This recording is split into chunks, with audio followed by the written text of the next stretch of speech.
नमस्ते दोस्तों, स्वागत है आपका हिंदी नॉवल स्टोरी एक्सप्लेनर में, जहां हर कहानी एक नई दुनिया का दरवाज़ा खोलती है।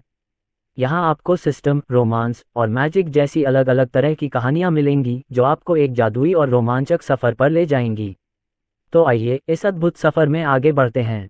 अध्याय 201 आउटबाउंड। ये ब्लैक ईगल ही था जिसने मिंगी के साथ मिलकर राजेंद्र नायक को चुनौती पत्र दिया था। पूर्वी सागर से आया वह व्यक्ति मानता है कि वह इस ब्लैक ईगल का मुकाबला नहीं कर सकता और मेरी सुरक्षा की मांग करने आया है। जनवरी के पहले दिन नाइट हेवन सेक्ट इस शीर्ष मार्शल आर्टिस्ट के साथ मेरी मुठभेड़ का गवाह बनेगा। आइए देखें कि वह वास्तव में किस चीज़ से बना है, ध्रुव मल्होत्रा ने उदासीनता से कहा। उसके शरीर पर ऐसा कोई संकेत नहीं था कि वह एक शीर्ष मार्शल कलाकार के साथ युद्ध करने वाला था। ऐसा लग रहा था जैसे ध्रुव मल्होत्रा द्वारा पहली जनवरी को नाइट हेवन सेक्ट में जाने का उल्लेख किसी शीर्ष मार्शल आर्टिस्ट से लड़ने के लिए नहीं, बल्कि दर्शनीय स्थलों की यात्रा के लिए किया गया था। ये सुनकर आदित्य मेहता और अन्य लोगों ने कुछ और नहीं कहा। आखिरकार वे ध्रुव मल्होत्रा की ताकत को अच्छी तरह से जानते थे, बाहरी लोगों से भी ज्यादा। एक शीर्ष मार्शल आर्टिस्ट भले ही दुर्जय हो, लेकिन यह उन्हें ध्रुव मल्होत्रा के किसी दुर्घटना का शिकार होने की चिंता में डालने के लिए पर्याप्त नहीं था। समय तेजी से दोपहर में बदल गया और एक जीप पूर्वी सागर सैन्य मुख्यालय में जा पहुंची। सर, प्रेमजीत नंदा आ गए हैं, मैं उन्हें लेने जा रहा हूं, समर जोशी ने विला के अंदर से फोन पर बताया। ध्रुव मल्होत्रा ने हल्का सा सिर हिलाया और फिर समर जोशी विला से चले गए।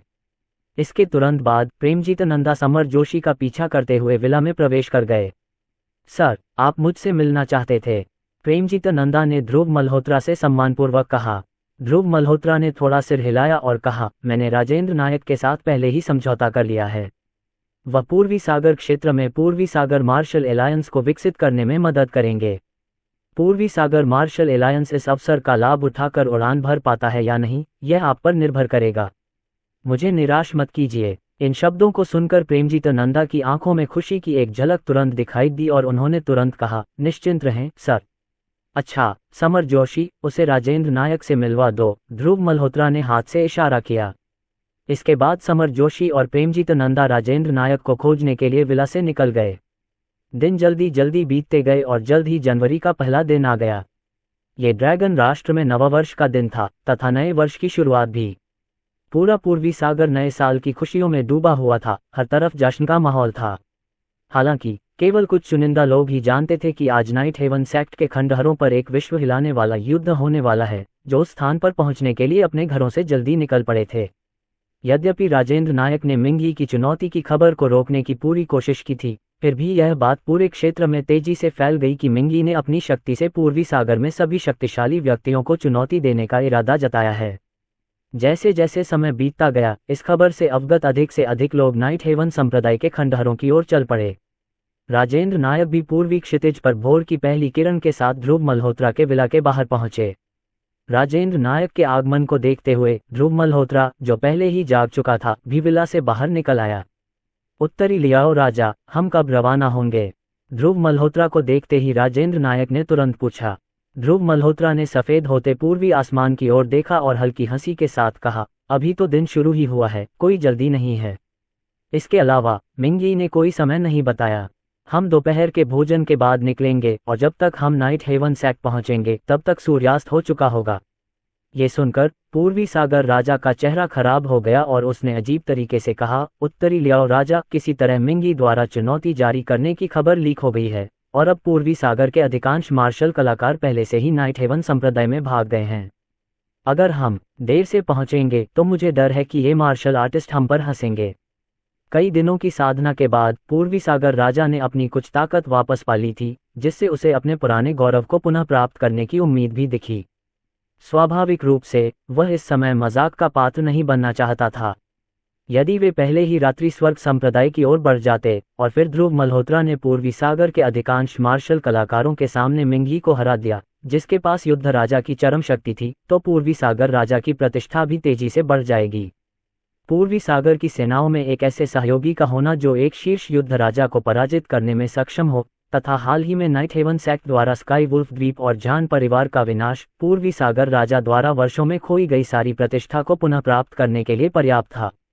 इतनी जल्दी क्यों है? क्या आप पूर्वी सागर के मार्शल कलाकारों के सामने दिखावा करने के लिए उत्सुक हैं ताकि अपने पूर्वी सागर राजा की प्रतिष्ठा को बहाल कर सकें? बाह्य शक्ति, आखिरकार सिर्फ बाह्य शक्ति ही है। क्या आप सचमुच इतनी सरल सच्चाई को नहीं समझते? भले ही मैं अपने हस्तक्षेप से मिंगी को हरा दूं और आपकी प्रतिष्ठा को एक बार फिर पूर्वी सागर में बाधा बनने की अनुमति दे दूं, लेकिन मेरे जाने के बाद भी आप पूर्वी सागर के कमजोर तत्वों को डराने में असमर्थ रहेंगे। ध्रुव मल्होत्रा ने ईस्ट सीकिंग की ओर देखा और उदासीनता से कहा। पूर्वी सागर के राजा का चेहरा थोड़ा बदल गया और एक पल के बाद उसने हल्की आह भरी और कुछ हद तक असहाय होकर कहा, मैं इतना सरल सत्य कैसे नहीं समझ सकता। बात बस इतनी है कि पिछले कुछ वर्षों में पूर्वी सागर पर मेरा नियंत्रण कम होता जा रहा है। यदि मैं कम समय में पूर्वी सागर बलों की प्रतिष्ठा बहाल करना चाहता हूं, तो यही एकमात्र तरीका है। जहां तक पूर्वी सागर छोड़ने के बाद की बात है, तो पूर्वी सागर के छोटे छोटे हिस्सों को डराने के लिए मेरे पास अपने तरीके हैं। ये सुनकर ध्रुव मल्होत्रा ने आश्चर्य से ईस्ट सीकिंग की ओर देखा, सिर हिलाया और कहा, ठीक है, तो हम आपकी इच्छानुसार करेंगे। जैसे ही रोशनी वर्मा जागेगी, हम नाइट हेवन सेक्ट के लिए निकल पड़ेंगे। आधे घंटे बाद रोशनी वर्मा भी नीचे आ गई। बिना समय बर्बाद किए ध्रुव मल्होत्रा और बाकी लोग तुरंत नाइट हेवन सेक्ट के लिए निकल पड़े। रात्रि स्वर्ग संप्रदाय अभी भी रात्रि स्वर्ग संप्रदाय ही था, केवल अब खंडहर में बदल गया है। जब ध्रुव मल्होत्रा और उनके साथी नाइट हेवन सेक्ट पहुंचे तो वहां पहले से ही लोगों की भीड़ लगी हुई थी। प्रत्येक व्यक्ति के पास एक मजबूत आभा थी, उनमें से सबसे कमजोर व्यक्ति के पास ग्रैंड मास्टर की ताकत थी। पूर्वी सागर राजा को आते देख ये मार्शल कलाकार एक के बाद एक उनका अभिवादन करने के लिए आगे आए। पूर्वी सागर राजा को नमस्कार। काफी समय हो गया है और पूर्वी सागर राजा जवान होता जा रहा है। अगर हमें पहले से पता न होता तो हम सोचते कि पूर्वी सागर राजा अपनी उम्र को पीछे छोड़कर अपने चरम पर वापस आ रहा है। हा, सचमुच पूर्वी सागर के राजा ने अपना पुराना आचरण त्याग दिया है। मैं एक बार फिर आप में उस संप्रभु राजा की छवि देखता हूँ। पूर्वी सागर के राजा मिंगी अपनी थोड़ी सी ताकत पर भरोसा करते हुए पूरे पूर्वी सागर को चुनौती देने का साहस करते हैं, यहाँ तक कि दावा करते हैं कि वे अकेले पूर्वी सागर का विरोध कर सकते हैं। क्यों न हम सब मिलकर इसमें हाथ बटाएं। एक के बाद एक मार्शल कलाकारों ने पूर्वी सागर राजा से बात की। अपने सामने उत्तेजित भीड़ को देखकर पूर्वी सागर राजा के वृद्ध चेहरे पर हल्की मुस्कान उभर आई। वह ये भी भूल गया था कि आखिरी बार ऐसा व्यवहार कब से मिला था। पूर्वी सागर के मार्शल कलाकारों के उनके प्रति रवैये में जो बदलाव आया, उसका श्रेय ध्रुव मल्होत्रा को जाता है। ये सोचते हुए पूर्वी सागर राजा ने कृतज्ञतापूर्वक ध्रुव मल्होत्रा की ओर देखा, लेकिन ध्रुव मल्होत्रा ने उसकी बात पर ध्यान नहीं दिया, बल्कि अपने पास खड़ी काली चील के साथ खेलकर अपना मनोरंजन करता रहा। काले चील ने तो ध्रुव मल्होत्रा के हाथ को अपने सिर से दबाने की भी कोशिश की। काली चील बहुत ही अच्छे व्यवहार वाली थी, ऐसा लग रहा था कि ध्रुव मल्होत्रा से वाकई डर गई थी।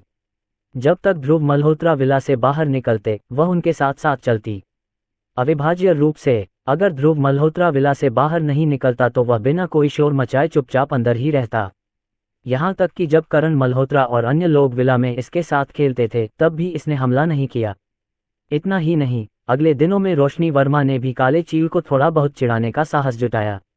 हालांकि रोशनी वर्मा अभी भी बड़े काले बाज से कुछ हद तक डरती थी और कभी कभार ही उसके साथ खेलती थी। अध्याय 202 पूर्वी सागर राजा के विचार। ये पूर्वी समुद्र है और मैं पूर्वी समुद्र का राजा हूँ। अभी मिंगी की धृष्टता करने की बारी नहीं आई है। पूर्वी समुद्र के राजा ने हंसते हुए कहा। इन शब्दों ने एक बार फिर आसपास के मार्शल कलाकारों में जयकार की लहर पैदा कर दी। रास्ता बनाओ। तभी भीड़ के पीछे से एक आवाज आई। ये सुनकर पूर्वी समुद्र के राजा को घेरे हुए मार्शल कलाकारों के एक समूह ने नाराजगी व्यक्त की और गुस्से से वक्ता की ओर देखने लगे। हालांकि जब उन्होंने वक्ता का रूप देखा तो उनके चेहरे पर क्रोध तुरंत गायब हो गया और उसकी जगह चापलूसी भरे भाव आ गए। भीड़ छट गई और 8 अधेड़ उम्र के पुरुष या बुजुर्ग पूर्वी समुद्र के राजा के सामने पहुंचे। ली परिवार के ली युआन ने पूर्वी समुद्र के राजा का अभिवादन किया। वांग परिवार के वांग फैंग ने पूर्वी समुद्र के राजा का अभिवादन किया। शर्मा परिवार के झाओ मिंगली ने पूर्वी समुद्र के राजा का अभिवादन किया। सभी 8 व्यक्ति बोल पड़े, उनके चेहरे पर सम्मान की भावना थी। पूर्वी समुद्र के राजा ने 8 पुरुषों पर नजर डाली, फिर मुस्कुराए और सिर हिलाते हुए कहा, सभी परिवार के मुखिया मुझसे मिलने क्यों आए हैं? ये 8 लोग पूर्वी समुद्र में कुछ मार्शल आर्ट परिवारों के मुखिया थे। शायद उनके परिवारों में सबसे ताकतवर लोग ग्रेट ग्रैंड मास्टर्स से ज्यादा कुछ नहीं थे, लेकिन पूर्वी समुद्र में उनकी स्थिति बहुत कम नहीं थी। इसके अलावा यदि पूर्वी समुद्र का राजा पूर्वी समुद्र पर नियंत्रण हासिल करना चाहता था तो उसे स्वाभाविक रूप से इन मार्शल आर्ट परिवारों के समर्थन की आवश्यकता थी। इस प्रकार पूर्वी समुद्र का राजा मार्शल आर्ट कुलों के इन 8 परिवार प्रमुखों के प्रति बहुत विनम्र था।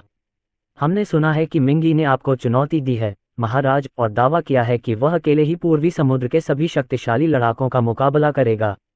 यद्यपि हमारे परिवार बहुत मजबूत नहीं है, फिर भी हम पूर्वी समुद्र में योगदान देने तथा पूर्वी समुद्र के राजा का समर्थन करने के लिए तैयार हैं।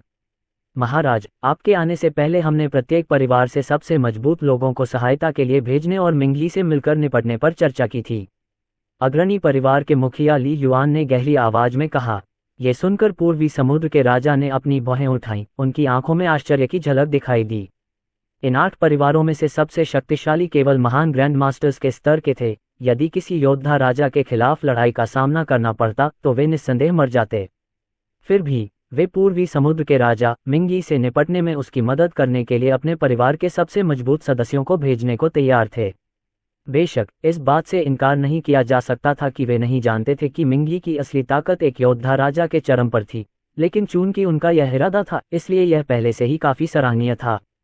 पूर्वी समुद्र के राजा के बोलने से पहले ही कुछ भव्य वेशभूषाधारी व्यक्ति भीड़ के बीच से निकल आए। ये लोग पूर्वी समुद्र में कुछ मार्शल आर्ट परिवारों के मुखिया भी थे और उनके परिवार ली युआन और उसके समूह के परिवारों की तुलना में थोड़े अधिक मजबूत थे। पूर्वी समुद्र के राजा को नमस्कार, पुरुषों ने एक साथ कहा। पूर्वी समुद्र के राजा ने थोड़ा सा सिर हिलाया और मुस्कुराते हुए पूछा, परिवार के मुखिया, आप लोग मेरे पास क्यों आए हैं? ये स्वाभाविक रूप से मिंगी से निपटने के बारे में है। हम पूर्वी समुद्र के परिवारों के रूप में किसी को इस तरह पूर्वी समुद्र को छोटा करते हुए नहीं देख सकते, नेता ने गंभीरता से कहा। फिर आगे कहा, पूर्वी समुद्र के राजा को मिंगी से निपटने में मदद करने के लिए हमारा परिवार आपकी सेना को मजबूत करने के लिए एक मध्यम स्तर के महान ग्रैंड मास्टर को भेजने के लिए तैयार है। ली युआन और अन्य लोग इन लोगों को देख रहे थे, उनके चेहरे कुछ असहज लग रहे थे। पूर्वी समुद्र के एक ही क्षेत्र में स्थित मार्शल आर्ट परिवारों के बीच स्वाभाविक रूप से विवाद होते थे, और ये लोग उन परिवारों का प्रतिनिधित्व करते थे जो ली युआन और अन्य लोगों के परिवारों से अधिक मजबूत थे। उनके टकरावों में ली युआन और उनके साथियों का कभी भी ऊपरी हाथ नहीं था। अब एक ही उद्देश्य से इन लोगों के अचानक प्रकट होने से स्वाभाविक रूप से ली युआन और अन्य लोग असंतुष्ट महसूस करने लगे। हालांकि पूर्वी समुद्र के राजा की उपस्थिति में ली युआन और अन्य लोगों ने स्वाभाविक रूप से ज्यादा कुछ नहीं कहा। इन परिवार प्रमुखों की बातें सुनकर पूर्वी समुद्र के राजा के हाव भाव अपरिवर्तित रहे, उनमें किसी भी परिवर्तन का कोई संकेत नहीं दिखा। हालांकि उनके शब्दों से पूर्वी समुद्र के राजा को यह समझ में आ गया कि ये लोग ली युआन और अन्य लोगों की तरह नहीं थे जो उसकी मदद करने के लिए अपना सब कुछ देने को तैयार थे। आखिरकार ली युआन और उसके साथियों ने अपने अपने परिवारों से सबसे मजबूत खिलाड़ी को भेजा था। अनुभव की कहानियां, लेकिन बाद में जब इन लोगों ने प्रत्येक परिवार से केवल एक मध्यम स्तर के ग्रेट ग्रैंड मास्टर को ही भेजा तो अंतर स्पष्ट था। स्वाभाविक रूप से इन परिवारों के दृष्टिकोण के आधार पर बाद में पूर्वी समुद्र के राजा का उनके प्रति दृष्टिकोण भी भिन्न होगा। ली जैसे परिवार जो पूर्वी समुद्र के राजा को पूर्ण समर्थन देने के लिए तैयार थे, उन्हें निस्संदेह भविष्य में राजा से मजबूत समर्थन प्राप्त होगा। ली परिवार की तुलना में बाद के परिवार स्वाभाविक रूप से लड़खड़ा गए। परिवार प्रमुखों, आपको परेशान होने की कोई आवश्यकता नहीं है। मिंगी से निपटने के लिए व्यक्ति को मैंने पहले ही ढूंढ लिया है। उसके यहाँ होने से एक साधारण मिंगी कोई समस्या नहीं है, पूर्वी समुद्र के राजा ने प्रसन्नतापूर्वक कहा। हालांकि उन्होंने समय से पहले ध्रुव मल्होत्रा का खुलासा नहीं किया, न ही उन्होंने ध्रुव मल्होत्रा के बारे में कुछ बताया। ये सुनकर दर्जनों परिवार प्रमुखों ने सिर हिलाया और आगे कुछ नहीं कहा। अब जबकि पूर्वी समुद्र के राजा के पुनरुत्थान के संकेत दिखने लगे थे, तो स्वाभाविक रूप से उन्होंने अपनी वफादारी व्यक्त करने का अवसर लिया। अब जबकि उनका इरादा बता दिया गया था, तो स्वाभाविक रूप से वे अपने मजबूत लड़ाकों को युद्ध में भेजने पर जोर नहीं देंगे। आखिरकार चूंकि मिंगी ने यह दावा करने का साहस किया था कि वह अकेले ही पूरे पूर्वी समुद्र के सभी शक्तिशाली लड़ाकों का मुकाबला कर सकता है, इसलिए उसकी ताकत की कल्पना की जा सकती थी।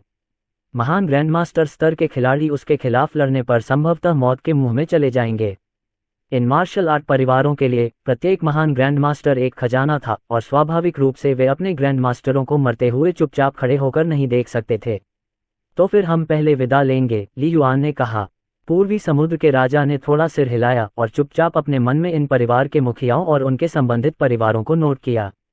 इसके बाद ली युआन और अन्य लोग पीछे हट गए और अन्य परिवार के मुखिया पूर्वी समुद्र के राजा को खोजने के लिए आगे बढ़े। उनका भी यही इरादा था कि वे राजा के लिए अपने परिवार के मजबूत सेनानियों की पेशकश करें। हालांकि उन सभी को पूर्वी समुद्र के राजा द्वारा अस्वीकार कर दिया गया, जिसका प्रत्येक परिवार के प्रति रवैया उसके मन में चुपचाप गणना की गई उनके साथ उसके भविष्य के संबंधों को निर्धारित करेगा। एक ओर खड़े ध्रुव मल्होत्रा ने पूर्वी समुद्र के राजा को इस विचारशील अवस्था में देखा और मुस्कुरा भी दिया। पूर्वी समुद्र पर लड़ाई के बाद पूर्वी समुद्र का राजा वास्तव में बदल गया था। यद्यपि उसकी शक्ति अभी तक बहाल नहीं हुई थी, फिर भी पूर्वी समुद्र के राजा के विचार अब पूर्वी समुद्र की ओर मुड़ गए थे। जैसे ही मार्शल आर्टिस्ट तितर-बितर हुए, ध्रुव मल्होत्रा अचानक पूर्वी समुद्र के राजा की ओर मुड़े और कहा, मिंगी द्वारा पूर्वी समुद्र को चुनौती देने की खबर यह आप ही थे जिन्होंने फैलाई थी, है ना? इस पर पूर्वी समुद्र के राजा के चेहरे पर कुछ शर्मिंदगी सी महसूस हुई और वह ध्रुव मल्होत्रा की ओर देखने लगे। फिर उन्होंने सिर हिलाकर स्वीकार किया कि ध्रुव मल्होत्रा ने क्या कहा था। मैंने तुम्हें कम आंका था, ध्रुव मल्होत्रा ने मुस्कुराते हुए कहा। पूर्वी समुद्र के राजा ने अपना सिर हिलाया और मुस्कुराते हुए कहा, आप जानते हैं कि मेरी वर्तमान ताकत के साथ पूर्वी समुद्र पर नियंत्रण हासिल करना मेरे लिए कितना कठिन है। मेरे पास इस रणनीति को अपनाने के अलावा कोई विकल्प नहीं था, इसलिए इसे मेरे विरुद्ध मत रखिए। ध्रुव मल्होत्रा ने मुस्कुराते हुए अपना सिर हिलाया और कहा, यह एक छोटी सी बात है, इसे दिल पर लेने लायक नहीं है। मिंगी के साथ आगामी लड़ाई में मैं अपना सब कुछ दे दूंगी। अध्याय 203 लहरों पर सवारी। अरे यार, मेरे समय की बर्बादी हो गई। अगर वह योग्य नहीं है तो उसने पहले ही बड़ी बड़ी बातें क्यों की। हाँ, मुझे आश्चर्य है कि यह मिंगी वास्तव में कौन है जो ये दावा करने की हिम्मत कर रहा है कि वह अकेले ही पूर्वी सागर के सभी शक्तिशाली अभ्यासियों का सामना कर सकता है। इतना अहंकार, और अब वह अपना चेहरा दिखाने की भी हिम्मत नहीं करता। पूर्वी सागर से रात्रि स्वर्ग संप्रदाय में एकत्रित हुए मार्शल कलाकार भी बोल रहे थे, उनके चेहरों पर तिरस्कार झलक रहा था। पूर्वी सागर के सभी शक्तिशाली अभ्यासियों को मिंगी की चुनौती वहां के प्रत्येक मार्शल कलाकार को उकसाने के लिए पर्याप्त थी। प्रत्येक मार्शल कलाकार का अपना गौरव होता है और ऐसे उकसावे का सामना करने पर उनमें से कौन आंखें मूंद सकता है। हालांकि जब सभी लोग उत्साहपूर्वक चर्चा कर रहे थे, ध्रुव मल्होत्रा के चेहरे का भाव अचानक बदल गया। उनकी आंखों में आश्चर्य की झलक दिखाई दी। वह समुद्र की ओर देखने लगा और उसने देखा कि पानी के विशाल विस्तार पर एक काला बिंदु उभर आया है, लेकिन उसे पता ही नहीं चला। काला बिंदु भयावह गति से तटरेखा की ओर बढ़ रहा था। उसके पीछे कई गज ऊंची लहरें उठ रही थीं और गिर रही थीं, जिससे गर्जना की एक श्रृंखला उत्पन्न हो रही थी। अधिकाधिक लोग समुद्र पर हो रही हलचल की ओर आकर्षित होने लगे और अपनी नजरें उस काले बिंदु पर टिकाने लगे जो बड़ा होता जा रहा था। वह यहाँ है, राजेंद्र नायक ने गंभीर स्वर में कहा। मिंगी लहरों पर सवार होकर आया, उसके पीछे ऊंची ऊंची लहरें थीं। ऐसा प्रवेश उन्होंने पहले केवल ध्रुव मल्होत्रा में ही देखा था। पूर्वी समुद्र के ऊपर युद्ध के उस दिन ध्रुव मल्होत्रा इसी प्रकार प्रकट हुए थे, समुद्र देवता की तरह लहरों पर कदम रखते हुए। अब मिंगी में फिर से ऐसा दृश्य देखकर भले ही राजेंद्र नायक की शक्तियां बहुत कम हो गई थीं, वह जानता था कि ऐसी उपलब्धि हासिल करने के लिए एक मार्शल कलाकार होना चाहिए जिसने मार्शल आर्ट में दिव्य स्तर प्राप्त किया हो। ध्रुव मल्होत्रा ने कुछ उदास स्वर में कहा, एक शीर्ष युद्ध राजा, मुझे कभी उम्मीद नहीं थी कि ड्रैगन किंगडम से कोई दूसरा उभरेगा। ध्रुव मल्होत्रा की बातें सुनकर राजेंद्र नायक के चेहरे पर गंभीरता आ गई, उनकी आंखें और भी केंद्रित हो गईं।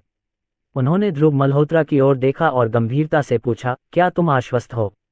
हे, आप गलत सवाल पूछ रहे हैं, ध्रुव मल्होत्रा ने धीरे से हंसते हुए कहा। फिर आगे कहा, आपको मुझसे पूछना चाहिए कि मिंगी मेरे खिलाफ कितनी चालें चल सकता है। ये सुनते ही राजेंद्र नायक के चेहरे का गंभीर भाव पूरी तरह गायब हो गया और उसकी जगह एक गहरी मुस्कान आ गई। यदि ध्रुव मल्होत्रा ने ऐसा कहने का साहस किया तो इसका मतलब था कि उसे पूरा विश्वास था कि वह मिंगी को हरा सकता है, और वह भी आसानी से। उत्तरी लियाओ राजा, मैं ये जानने को उत्सुक हूं कि आप कितने मजबूत हो गए हैं। क्या ये संभव है कि आप सचमुच किंवदंती के उस सर्वोच्च क्षेत्र में कदम रख चुके हैं? राजेंद्र नायक ने जिज्ञासा से पूछा। ध्रुव मल्होत्रा ने उनकी ओर देखा, मुस्कुराए और ज्यादा कुछ न कहते हुए सिर हिला दिया। ये देखकर राजेंद्र नायक के चेहरे पर अचानक परिवर्तन आ गया और उन्हें समझ आ गया कि ध्रुव मल्होत्रा की ताकत कितनी दूर तक पहुंच चुकी है। यदि उत्तरी युद्ध के पुराने राजा को पता होता कि आप कितने उत्कृष्ट हैं तो वह शायद जोर से हंसते। राजेंद्र नायक ने कुछ उदास होकर कहा, उनकी आंखों में यादों का रंग भर गया। ध्रुव मल्होत्रा की मुस्कान अचानक गायब हो गई और उनकी आंखें थोड़ी धुंधली हो गईं। अपने स्वामी पूर्व उत्तरी लियाओ राजा को याद करते हुए ध्रुव मल्होत्रा का हृदय केवल कृतज्ञता और सम्मान से भर गया। यदि पुराने उत्तरी लियाओ राजा न होते तो ध्रुव मल्होत्रा आज जैसे नहीं होते। लहरों पर सवार, क्या यह मिंगी है? वह शायद पहले ही युद्ध राजा के दायरे में कदम रख चुका है। हे भगवान, वह 10 मीटर ऊंची लहर बहुत डरावनी है। अब मुझे समझ में आने लगा है कि वह ये दावा करने की हिम्मत कैसे कर रहा है कि वह अकेले ही पूर्वी सागर के सभी मार्शल कलाकारों से मुकाबला कर सकता है। वाह, यदि मेरे पास उसकी अपार शक्ति होती तो मैं उससे भी अधिक अहंकारी होता। रात्रि आकाश संप्रदाय में एकत्रित हुए कई मार्शल कलाकारों ने लहरों पर मिंगी के अजेय आचरण को देखने के बाद उसके प्रति अपना दृष्टिकोण बदल दिया। बलवान को हर जगह सम्मान मिलता है। हालांकि मिंगी अभी तक तट के करीब नहीं आया था, लेकिन उसने पहले ही नाइट स्काई सेक्ट के आसपास के असंख्य मार्शल कलाकारों पर जबरदस्त दबाव बना दिया था। यहां तक कि महान ग्रैंड मास्टर भी इस समय गंभीर दिख रहे थे। सबकी चौकस निगाहों के बीच मिंगी जल्द ही समुद्र तट पर पहुंच गया। वह रात्रि आकाश संप्रदाय के क्षेत्र में भी प्रवेश नहीं किया, बस तट के किनारे पर खड़ा रहा।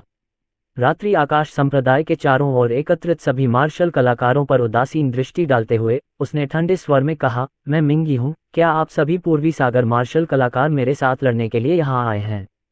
कुछ नहीं, बस मुर्गियां और कुत्ते थे। मुश्किल से देखने लायक मुट्ठी भर, बहुत निराशाजनक।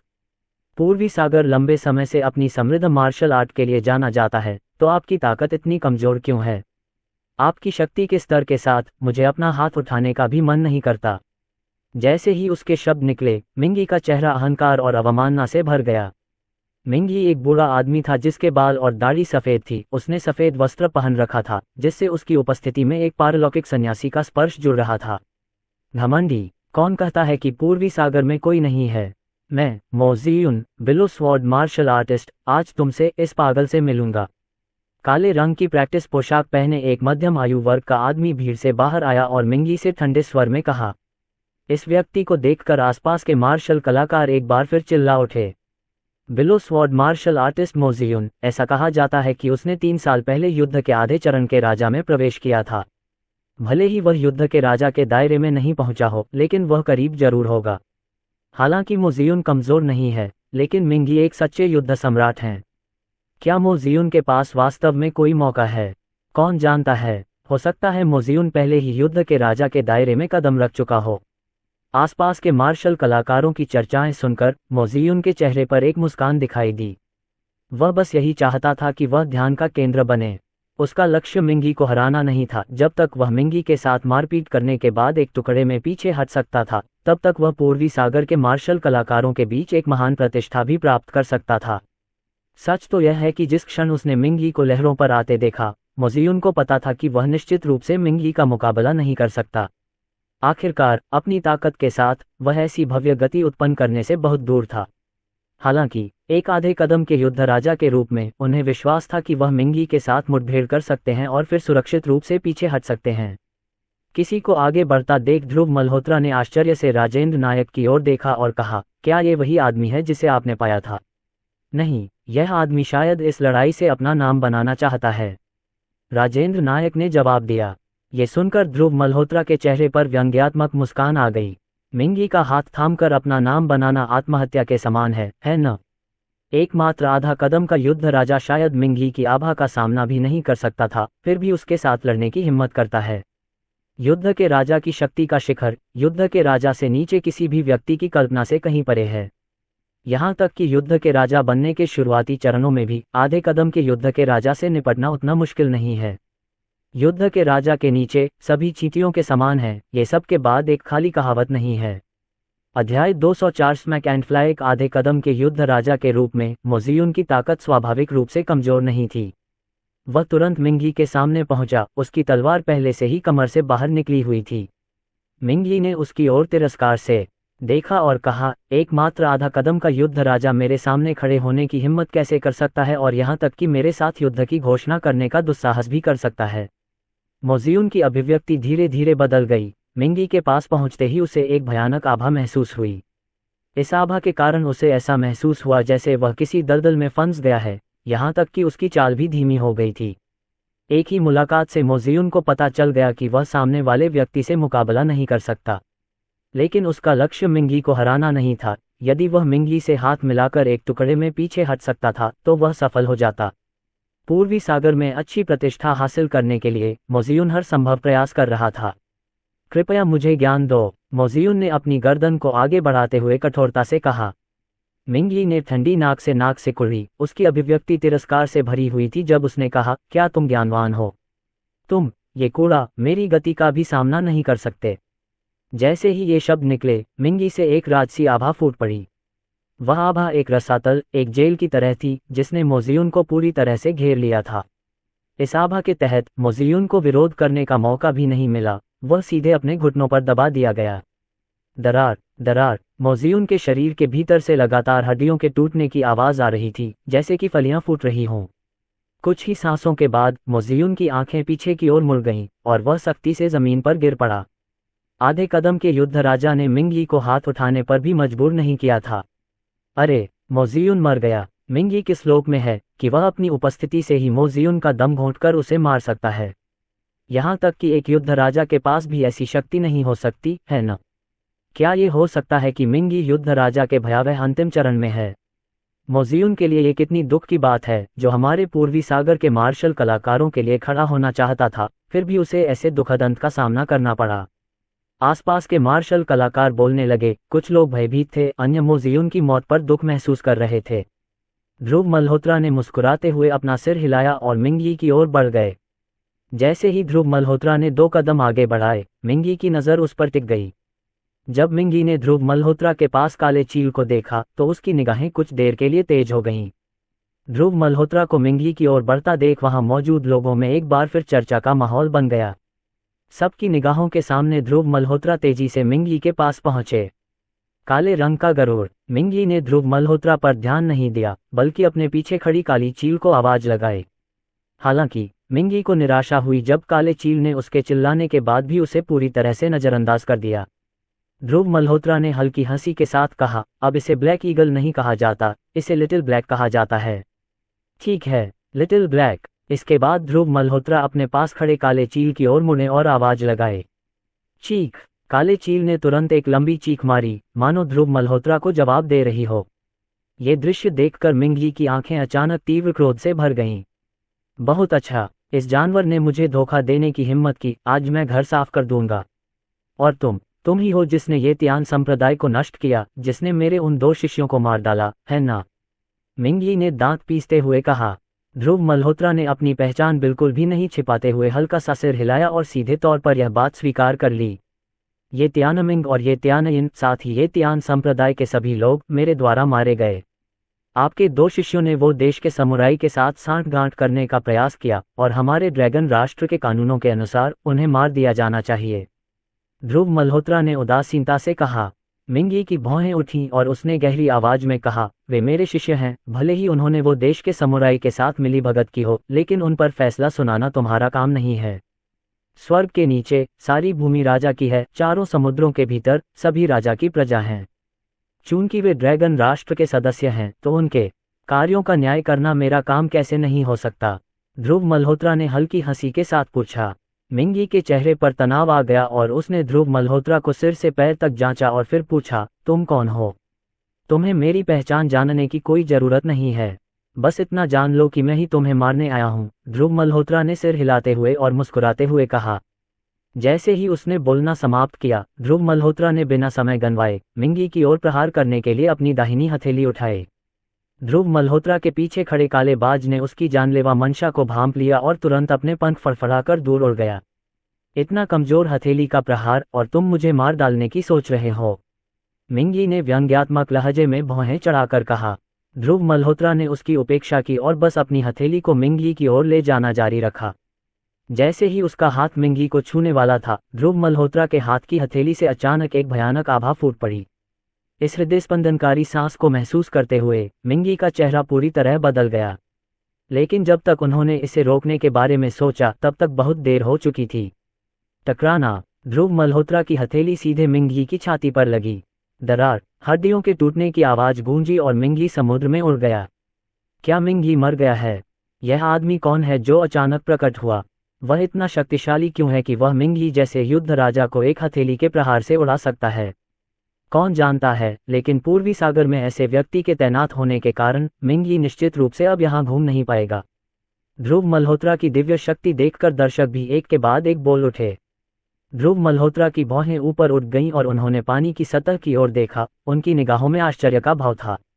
ध्रुव मल्होत्रा की देखरेख में मिंगी, जो अभी अभी समुद्र में गिरी थी, एक बार फिर बाहर आ गई। मिंगी ने ध्रुव मल्होत्रा को उदास दृष्टि से देखा और गंभीर स्वर में कहा, मुझे उम्मीद नहीं थी कि तुम्हारे जैसा युवक इतना मजबूत होगा। ऐसा लगता है कि मैंने तुम्हें कम आंका था, लेकिन अब से मैं तुम्हें कोई और मौका नहीं दूंगा। मिंगी के सीने में हल्का सा गड्ढा एक सामान्य व्यक्ति के लिए घातक होता, लेकिन उसके लिए, जो युद्ध राजा के स्तर के शिखर पर था, यह एक मात्र खरोंच की तरह था जो उसे बिल्कुल भी प्रभावित नहीं कर सकता था। अपनी बात समाप्त करते हुए मिंगी एक छाया में बदल गया, हवा के झोंकों के साथ, और सीधे ध्रुव मल्होत्रा की ओर बढ़ा। ध्रुव मल्होत्रा की निगाहें शांत रहीं। उन्होंने शांतिपूर्वक अपना दाहिना हाथ उठाया और दूसरी हथेली पर वार किया।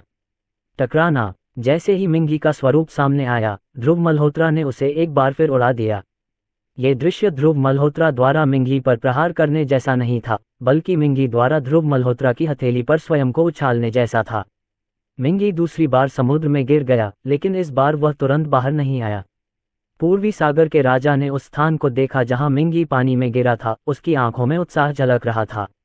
यहां तक कि वॉकिंग स्तर के शिखर पर भी वह ध्रुव मल्होत्रा का मुकाबला नहीं कर सके। ध्रुव मल्होत्रा ने अवश्य ही उस महान क्षेत्र में कदम रखा होगा, है ना? पूर्वी सागर के राजा ने मन ही मन सोचा। अध्याय 205। वो देशगढ़। जब सभी को लगा कि ध्रुव मल्होत्रा ने मिंगी को मार दिया है, तभी अचानक तट से कई धमाकेदार आवाजें आने लगीं। तभी मिंगी, जो कुछ समय से अनुपस्थित था, समुद्र के ऊपर पुनः प्रकट हुआ, और गड़गड़ाहट की आवाजें वास्तव में उसके भीतर से निकल रही थीं। हा, मैं इसके लिए आपको सचमुच धन्यवाद देना चाहता हूँ। जिस अड़चन ने मुझे दशकों तक परेशान किया है, मैंने कभी नहीं सोचा था कि आपकी 2 हथेलियों के बल पर मुझे अवसर की एक किरण मिल जाएगी। पौराणिक सर्वोच्च क्षेत्र में प्रवेश करना असंभव नहीं है। मिंगी की पागल हंसी तुरंत फूट पड़ी। जैसे ही मिंगी बोल रहा था, उसके पीछे समुद्र, जो पहले शांत और लहर रहित था, अचानक गर्म पानी की तरह उबलने लगा, और एक के बाद एक लहरें उठने लगीं। लहरें बड़ी और बड़ी होती गईं, और कुछ ही सांसों में वे विशाल लहरें बन गईं, जो दर्जनों फीट ऊंची उठ गईं। मिंगी की आभा भी तेजी से बढ़ रही थी। ऐसा लग रहा था कि वह मार्शल किंग के शिखर को तोड़कर एक नए क्षेत्र में कदम रखने वाला है। राजेंद्र नायक की अभिव्यक्ति अत्यंत गंभीर हो गई, और इस समय मिंगी अब एक इंसान की तरह नहीं लग रहा था, बल्कि एक श्रेष्ठ प्राणी की तरह लग रहा था, जो दुनिया के सभी प्राणियों को देख रहा था। यद्यपि राजेंद्र नायक की ताकत कम होती जा रही थी, लेकिन उन्होंने समझा कि, जैसा कि मिंगी ने कहा था, उन्हें एक मजबूत क्षेत्र में कदम रखने का अवसर मिल गया है। ध्रुव मल्होत्रा ने मिंगी को उदासीनता से देखा। उसकी आंखों में तिरस्कार की झलक दिख रही थी। सम्राट के राज्य की दहलीज को छूकर ही फिर भी इतनी बेतहाशा शेखी बघारने का साहस। मेरे दोस्त, तुम्हारा धन्यवाद करने के लिए मैं तुम्हें शीघ्र मृत्यु दूंगा। ऊंची ऊंची लहरों को साथ लेकर मिंगी ध्रुव मल्होत्रा पर टूट पड़ा। इस बार मिंगी ध्रुव मल्होत्रा के मुंह से पहले की तरह आसानी से नहीं उड़े, बल्कि उन्होंने इसे रोकने के लिए अपना हाथ उठाया। देखा, ये परम शक्ति है। क्या तुम्हें अब भी लगता है कि तुम मुझे पहले की तरह उड़ा सकते हो? हा, नाश हो। मिंगी बोलते हुए हंसने लगा। जैसे ही वह बोल रहा था, ध्रुव मल्होत्रा ने उसकी बांह पकड़ते हुए उपहास करते हुए कहा, बस सम्राट के राज्य की दहलीज पर पहुंचे हो और तुम अपने आप को अजेय समझते हो। यदि मैं तुम्हें 2 बार आसानी से उड़ा सकता हूं, तो क्या तुमने कभी नहीं सोचा कि मैं वास्तव में किस लोक में हूं? एक चींटी कुएं की तलहटी से झांकते हुए साम्राज्य के दायरे के बारे में बड़बड़ाने का साहस करती है। कितनी हास्यास्पद बात है। ये सुनते ही मिंगी का शरीर जोर से कांप उठा। उसकी आंखों में अविश्वास का भाव था। लेकिन इससे पहले कि वह कुछ बोल पाता, ध्रुव मल्होत्रा का दूसरा हाथ उसकी छाती पर पड़ चुका था। दरार। एक के बाद एक हड्डियों के टूटने की आवाज गूंज रही थी। मिंगी का चेहरा लाल हो गया और उसने मुंह में ताज़ा खून थूक दिया। सौभाग्य से ध्रुव मल्होत्रा इतनी जल्दी में थे कि उन पर खून के छींटे नहीं पड़े। इस बार मिंगी पीछे की ओर नहीं उड़ा, बल्कि कमजोर होकर जमीन पर गिर पड़ा। उसने अविश्वास से ध्रुव मल्होत्रा को देखा और कमजोरी से पूछा, तुम कौन से लोग हो? हे, मृत्यु के बाद भी अभी तक इसका पता नहीं चल पाया है। ध्रुव मल्होत्रा ने ऊपर से उसकी ओर देखा और फिर आगे कहा, आप जैसे शिखर योद्धा राजा को आसानी से परास्त करने के लिए उस क्षेत्र के अलावा और क्या संभावना हो सकती है जिसमें प्रवेश करने का आप सपना देखते हैं? सम्राट के राज्य की शक्ति को पहचाने बिना ही फिर भी आप उसमें कदम रखने की आकांक्षा रखते हैं। जैसे ही ये शब्द निकले, मिंगी ने अंतिम सांस ली। उसकी आंखें मृत्युपर्यंत गहरे अविश्वास से भरी रहीं। ऐसा लग रहा था कि उसे यकीन नहीं हो रहा था कि वह इतनी आसानी से हार जाएगा, न ही उसे यकीन हो रहा था कि ध्रुव मल्होत्रा इतनी कम उम्र में वास्तव में एक शक्तिशाली व्यक्ति हो सकता है जिसने सम्राट के राज्य में कदम रखा है। मिंगी की मृत्यु के साथ ही समुद्र की लहरें तुरंत शांत हो गईं और सागर पुनः अपनी पूर्व शांति पर लौट आया। ध्रुव मल्होत्रा मुड़े और राजेंद्र नायक की तरफ लौट गए। उन्होंने उदासीनता से कहा, इसका ध्यान रखा गया है। अच्छा, मुझे उम्मीद नहीं थी कि तुम युवक सचमुच शाही राज्य में कदम रख चुके हो। राजेंद्र नायक ने तुरंत सिर हिलाकर उत्साह से कहा। ध्रुव मल्होत्रा ने केवल मुस्कुराकर अपना सिर हिलाया और कहा, चलो वापस चलते हैं। इसके बाद सभी लोग सीधे नाइट हेवन संप्रदाय को छोड़कर पूर्वी सागर सैन्य मुख्यालय लौट आए। पूर्वी समुद्री मार्शल कलाकारों के एक समूह को अस्त व्यस्त छोड़कर मिंगी, जो अपनी उपस्थिति मात्र से मो जियुन, एक अर्ध युद्ध राजा को मार सकता था, को राजेंद्र नायक के बगल में एक युवक ने बड़ी आसानी से निपटा दिया। शुरू से अंत तक ध्रुव मल्होत्रा ने केवल 4 हथेलियां ही मारी थीं और यह पूरी प्रक्रिया 5 मिनट से भी कम समय में पूरी हो गई थी। पूर्वी सागर सैन्य मुख्यालय लौटने के बाद ध्रुव मल्होत्रा तुरंत अपने घर नहीं लौटे, बल्कि राजेंद्र नायक के साथ ही रहे। उत्तरी लियाओ राजा, क्या कुछ और है? राजेंद्र नायक ने पूछा, ये देखकर कि ध्रुव मल्होत्रा अभी तक नहीं गया है। ध्रुव मल्होत्रा ने मुस्कुराते हुए उसकी ओर देखा और कहा, पूर्वी समुद्र के ऊपर स्काई वुल्फ द्वीप के लोगों, मैंने केवल उनके 8 द्वीप स्वामियों को मारा है। मैंने बाकी लोगों का सामना नहीं किया, इसलिए स्वाभाविक रूप से मैंने उनके खिलाफ कोई कदम नहीं उठाया। मैं समझता हूँ, मैं अभी स्काई वुल्फ द्वीप पर लोगों को भेजकर सभी बचे हुए डाकुओं का सफाया कर दूंगा। राजेंद्र नायक ने गहरी आवाज में कहा। ध्रुव मल्होत्रा ने हल्का सा सिर हिलाया और फिर राजेंद्र नायक के विला से निकलकर अपने घर लौट गए। जहां तक स्काई वुल्फ द्वीप पर उन डाकुओं के भाग्य का सवाल है, ध्रुव मल्होत्रा को इसकी परवाह नहीं थी। पूर्वी सागर सैन्य की ताकत के साथ 8 द्वीप स्वामियों के बिना स्काई वुल्फ द्वीप को नष्ट करना बहुत आसान होगा। रात होने पर राजेंद्र नायक ने अचानक ध्रुव मल्होत्रा को ढूंढ निकाला। ध्रुव मल्होत्रा, स्काई वुल्फ द्वीप के सभी लोगों को मेरी पूर्वी समुद्री सेना ने मार डाला है, लेकिन हमें स्काई वुल्फ द्वीप पर वो देश का एक आदमी मिला और उसने हमें एक रहस्य बताया, राजेंद्र नायक ने गंभीरता से कहा। ध्रुव मल्होत्रा की भौहें थोड़ी सी ऊपर उठ गईं, क्योंकि उन्हें स्पष्ट रूप से उम्मीद नहीं थी कि स्काई वुल्फ द्वीप पर वो देश से कोई व्यक्ति मौजूद होगा। उसने क्या कहा? ध्रुव मल्होत्रा ने पूछा। बिना किसी झिझक के राजेंद्र नायक ने सीधे कहा, उन्होंने कहा कि पूर्वी सागर के बाहर अंतर्राष्ट्रीय जल क्षेत्र में वो कंट्री समुराई का गढ़ है। ये वास्तव में इस वो देश समुराई गढ़ के अस्तित्व के कारण ही था कि समुराई स्काई वुल्फ द्वीप के साथ मिलीभगत करके पूर्वी सागर तक अपनी पहुंच बढ़ाने में सक्षम थे। ध्रुव मल्होत्रा के चेहरे पर थोड़ा सा परिवर्तन आया और उनकी आंखों में हत्या की तीव्र इच्छा उभर आई। इसके बाद उन्होंने गंभीर स्वर में पूछा, क्या आप सही स्थान जानते हैं? हाँ, लेकिन वो कंट्री समुराई ने यह रहस्य बताने के बाद जहर खाकर आत्महत्या कर ली। राजेंद्र नायक ने भौहें सिकुड़ते हुए जवाब दिया। फिर आगे कहा, उसने आत्महत्या करना चुना और फिर भी यह रहस्य हमें बता दिया। ऐसा लगता है कि वह जानबूझकर चाहता है कि हम समुराई के इस गढ़ में जाकर मर जाएं। आपका इसके बारे में क्या सोचना है? ध्रुव मल्होत्रा चुप हो गए और तुरंत कुछ नहीं बोले। ये देखते हुए कि वो कंट्री समुराई ने ऐसी जानकारी का खुलासा करने के तुरंत बाद अपनी जान ले ली, इससे ये संकेत मिलता है कि वह मौत से बिल्कुल भी नहीं डरता था। चूंकि वह मौत से नहीं डरता था, फिर भी उसने वो देश के रहस्यों को उजागर कर दिया। ये निस्संदेह राजेंद्र नायक और अन्य लोगों को उनके समुराई गढ़ में लुभाने की एक चाल थी। अधिक सोचने की आवश्यकता नहीं है, क्योंकि वो देश ने ड्रैगन राष्ट्र के क्षेत्र में पहुंचने का साहस किया है, इसलिए वो देश के इस अतिक्रमणकारी हाथ को काटना स्वाभाविक है। कल मैं स्वयं उस गढ़ का दौरा करूंगा, ध्रुव मल्होत्रा ने कुछ देर बाद कहा। अध्याय 206 डाकुओं का उत्पात। एक सैन्य जहाज पूर्वी सागर सैन्य मुख्यालय के पास के जल से सीधे खुले समुद्र की ओर रवाना हुआ। जहाज पर केवल कुछ ही लोग थे, जिनमें ध्रुव मल्होत्रा और करण मल्होत्रा शामिल थे, जबकि अन्य लोग पूर्वी सागर के सैन्य सैनिक थे जो जहाज का संचालन करने के लिए जिम्मेदार थे। सर, मैंने सुना है कि खुले समुद्र में डाकू बहुत सक्रिय रहते हैं। मुझे डर है कि सार्वजनिक जल क्षेत्र तक पहुंचने के इस सफर में हमें कई बाधाओं का सामना करना पड़ेगा। ध्रुव मल्होत्रा के पास खड़े करण मल्होत्रा ने बोलना शुरू किया। ध्रुव मल्होत्रा ने उसकी ओर देखा और मुस्कुराते हुए कहा, बेशक मुझे ये पता है, वरना मैं तुम्हें अपने साथ क्यों लाता। ये सुनते ही करण मल्होत्रा को ध्रुव मल्होत्रा के इरादे तुरंत समझ आ गए और उनके चेहरे पर एक हताश कड़वी मुस्कान आ गई। वह कम से कम एक अर्धचरणीय युद्ध राजा था, फिर भी ध्रुव मल्होत्रा उसे डाकुओं से निपटने के लिए इस्तेमाल कर रहा था, जो कि उसकी क्षमताओं का कम उपयोग करना था। हालांकि जब ध्रुव मल्होत्रा के आदेश की बात आई तो करण मल्होत्रा ने स्वाभाविक रूप से विरोध करने की हिम्मत नहीं की। सैन्य जहाज की गति बहुत तेज थी और कुछ ही समय में वह पूर्वी सागर से बाहर निकलकर आधिकारिक रूप से खुले महासागर क्षेत्र में प्रवेश कर गया। उत्तरी लियाओ किंग, पश्चिम में 10 समुद्री मील की दूरी पर कई जहाज तेजी से हमारी ओर आ रहे हैं। दूसरा पक्ष संभवतः वे डाकू हैं जो समुद्र में उत्पात मचाते हैं। क्या हमें पहले हमला करना चाहिए? जैसे ही जहाज खुले समुद्र में पहुंचा, जहाज का प्रबंधन कर रहे पूर्वी समुद्री बलों के एक सैनिक ने ध्रुव मल्होत्रा को ढूंढ निकाला तथा उसे प्राप्त हुई खुफिया जानकारी दे दी। ध्रुव मल्होत्रा ने अपनी भौहें उठाईं और फिर मुस्कुराते हुए कहा, हमेशा की तरह आगे बढ़ो, किसी और चीज की चिंता मत करो। जी श्रीमान, सैनिक ने तुरंत जवाब दिया और जल्दी से पीछे हट गया।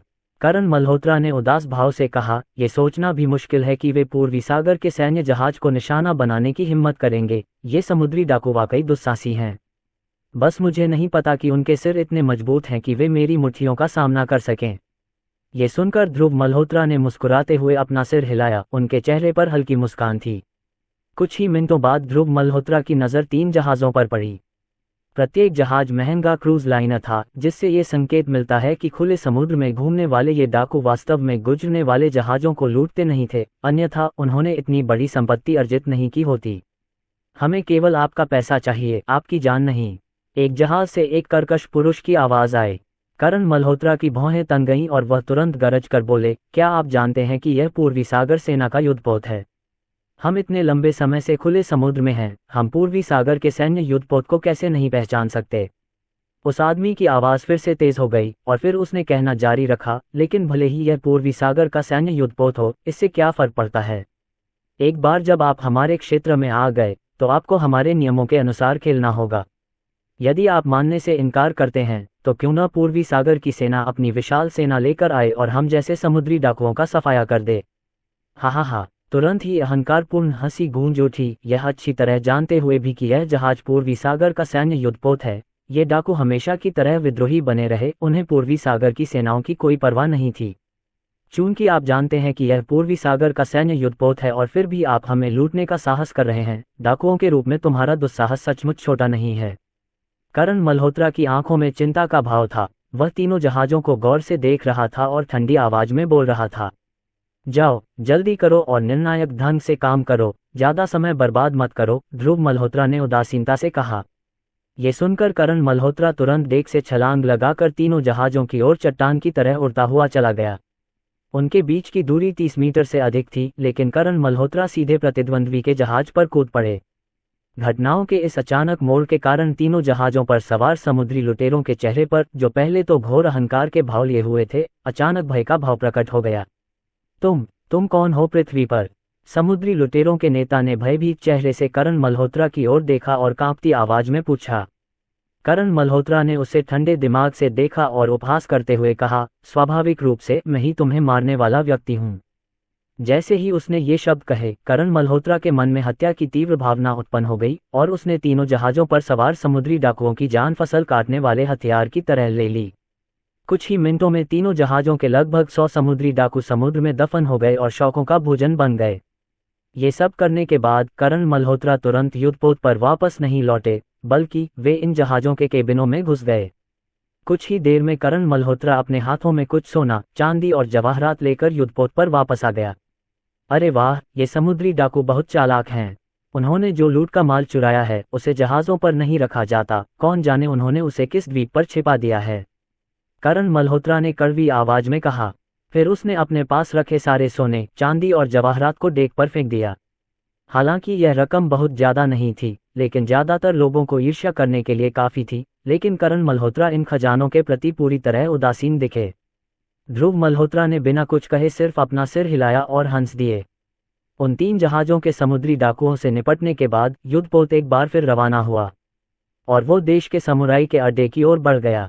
अगली यात्रा के दौरान ध्रुव मल्होत्रा का सामना समुद्री डाकुओं के कुछ और गिरोहों से हुआ। हालांकि ये समुद्री डाकू ज्यादातर सामान्य लोग थे जो अपने हथियारों से उत्साहित होकर खुले समुद्र पर अत्याचार करना चाहते थे। लेकिन आधे कदम के युद्ध राजा करण मल्होत्रा के लिए उनके हाथों में मौजूद हथियार किसी भी तरह का खतरा नहीं थे। प्रत्येक बैंड जिसने धन कमाने की आशा में ध्रुव मल्होत्रा के युद्धपोत को निशाना बनाया, अंततः करण मल्होत्रा के हाथों मारा गया और समुद्र में शार्क का भोजन बन गया। समुद्री डाकुओं के प्रत्येक समूह से निपटने के बाद करण मल्होत्रा हमेशा उनके केबिनों में लूटे गए सोने, चांदी और जवाहरात की तलाशी लेते थे। कई मुठभेड़ों के बाद करण मल्होत्रा द्वारा इकट्ठा किया गया खजाना युद्धपोत के डेक पर आधे व्यक्ति की ऊंचाई तक जमा हो चुका था। सूरज की रोशनी में चमकते सोने और चांदी के गहनों के ढेर को देखकर ध्रुव मल्होत्रा की आंखें अंधेरी हो गईं। ये समुद्री डाकू समुद्र में उत्पात मचाते रहते हैं और ये लूट का केवल वह हिस्सा है जिसे वे अपने ठिकाने पर ले जाने का समय नहीं निकाल पाए, फिर भी ये पहले से ही बहुत बड़ी मात्रा है। ये सोचकर रोंगटे खड़े हो जाते हैं कि इन समुद्री डाकुओं ने इतने सालों में कितने जहाज लूटे हैं और कितने लोग उनके हाथों मारे गए हैं। ध्रुव मल्होत्रा ने अपने सामने रखे खजानों को घूरते हुए गंभीरता से कहा। ये सुनकर करण मल्होत्रा ने भी कुछ असहाय भाव से कहा, महाराज, ये तो समुद्र का क्षेत्र है, पूर्वी सागर के क्षेत्र में नहीं।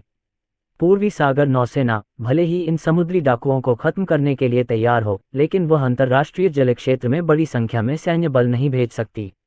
ध्रुव मल्होत्रा ने थोड़ा सिर हिलाया। ड्रैगन राष्ट्र और कई आसपास के देशों के बीच एक समझौता था, जिसके तहत उनकी बड़ी सेनाओं को अंतर्राष्ट्रीय जल क्षेत्र में प्रवेश करने से मना किया गया था, ताकि अन्य देशों द्वारा इसे उकसावे या युद्ध के अग्रदूत के रूप में न देखा जाए।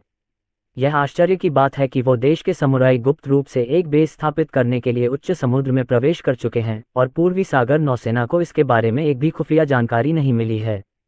करण मल्होत्रा के चेहरे पर थोड़ा सा बदलाव आया और वह गंभीरता से बोलने लगे, उनके शब्दों में जानलेवा इरादे झलक रहे थे। ध्रुव मल्होत्रा के होठों पर एक वक्रता सी उभर आई जब उन्होंने ठंडे स्वर में कहा, वो देश ने ड्रैगन राष्ट्र की सीमाओं तक पहुंचने का विचार कभी नहीं छोड़ा है। संभवतः ये बेस 1 या 2 साल से अधिक समय से अस्तित्व में है। अध्याय 207 प्रथम होने की होड़। कुछ ही देर में युद्धपोत एक द्वीप के सामने रुक गया। द्वीप पर अनेक समुद्री डाकू झंडे लगाए गए थे तथा समुद्री डाकू झंडे लटकाए हुए अनेक जहाज तटरेखा के आसपास खड़े किए गए थे। वो देश का समुराई गढ़, ये चोरों का घोंसला जैसा क्यों दिखता है? अपने सामने का दृश्य देखकर करण मल्होत्रा असमंजस में बोला।